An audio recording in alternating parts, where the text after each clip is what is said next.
Ever heard of a king who ruled a vast empire but whose story is often whispered just on the edges of history? A ruler who inherited the legacy of one of the greatest emperors the world has ever known. Today, we're pulling back the curtain on a fascinating chapter of ancient India. We're not talking about Ashoka the Great, but his grandson, Dasharatha Maurya. His name might not ring as many bells, but his reign is a captivating tale of faith, power, and the struggle to hold together a colossal empire. Imagine this.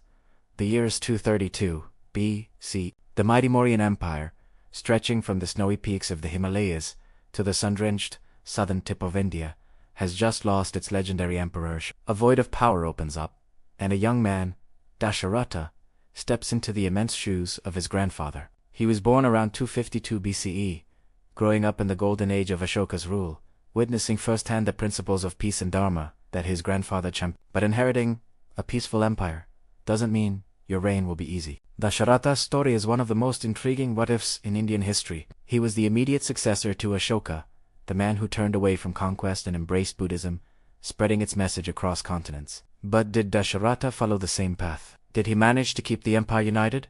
Or was his reign the beginning of the end for the Mauryan dynasty? The clues are scattered in ancient texts and carved into the very rocks of India. So, stick with me as we piece together the puzzle of Dasharatha Maurya, a king whose legacy is etched in stone, waiting to be read. This is a story you won't want to miss. Dasharatha ascended to the throne in 232 BCE, the very same year of Ashoka's passing. The empire he inherited was vast, but it was also a complex tapestry of different cultures, languages, and beliefs. While Ashoka had managed to hold it all together through his policy of Dhamma, a moral and ethical code, the threads were beginning to fray. Some historical accounts suggest that upon Ashoka's death, the empire might have been split. Dasharatha likely controlled the central and eastern parts, including the heartland of Magadha and its grand capital, Pataliputra, while another relative, possibly his brother Kunala, or Kunala Isison Samprati, ruled the western territories. This division would have immediately presented a major challenge for the young emperor.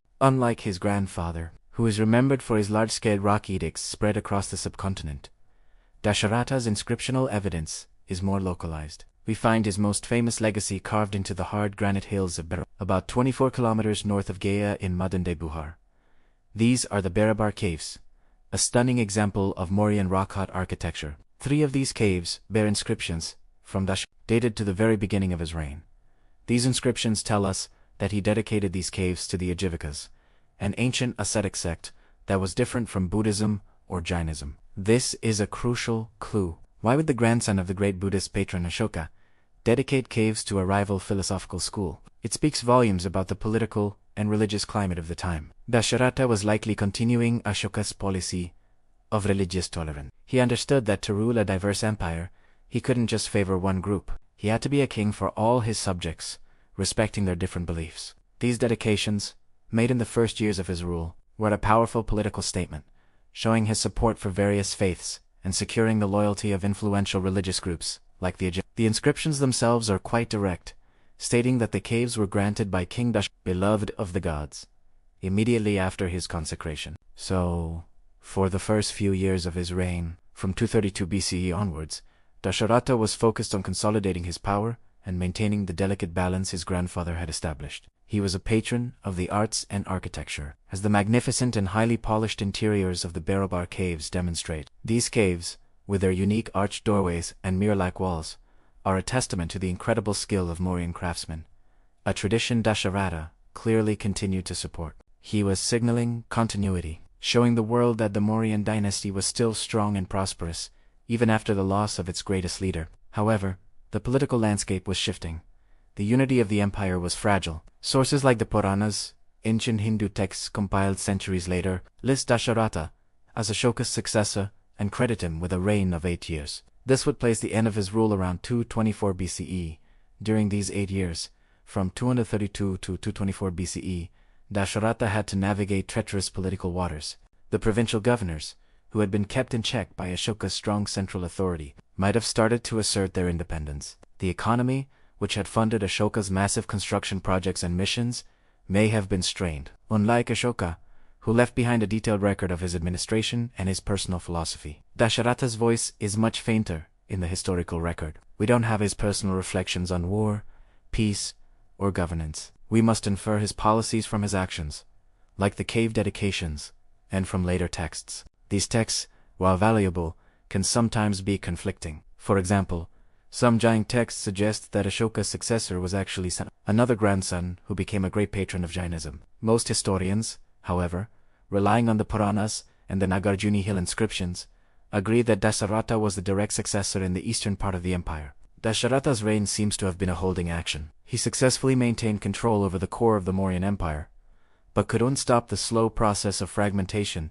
that had begun. The forces of regionalism were growing stronger. The empire was simply too large and diverse to be governed effectively from one center without a leader of Ashoka's singular charisma and vision. Dasharatha's efforts were commendable, but perhaps the task was simply too great. He was a young ruler who stepped into a legacy that was both a blessing and a curse. The blessing was the immense power and prestige of the Mauryan name. The curse was the impossibly high standard set by his grandfather. Dasharatha's reign represents a critical transition period. It was the moment when the Mauryan Empire, after reaching its zenith under Ashoka, began its slow, inevitable decline. He wasn't the cause of the decline, but his reign marks its beginning. When Dasharatha died around 224 BCE, the throne passed to his successor, whom most sources identify as Samprati. Would go on to rule for about 9 years, becoming a celebrated patron of Jainism, much like Ashoka was for Buddhism. But the empire continued to shrink. Within 50 years of Dasharatha's death, the Mauryan dynasty, which had once ruled almost the entire Indian subcontinent,